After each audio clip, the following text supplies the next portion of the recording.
Се поизвестно е дека Македонија ќе доцни со носењето на дел од законите во реформската ЕУ агенда, предупредуваат невладините. Нивното носење е важно не само за евроинтегративниот процес, туку и за функционалноста на државата и демократијата, велат од Институтот за демократија. За сега би рекол не назадуваме, но на добар пат сме да почнеме да доцниме, доколку наитно не почне да работи собранието и да се поднесат од страна на Министерството законите.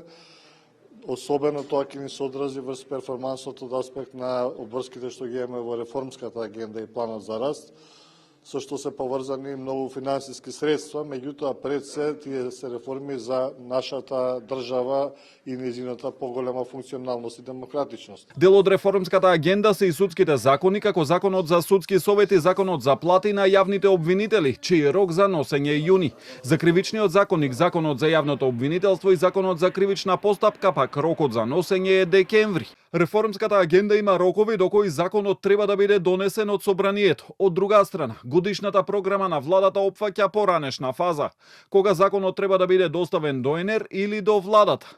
Во просек редовната собраниска постапка трае околу 2 месеца, велат од Министерството за правда.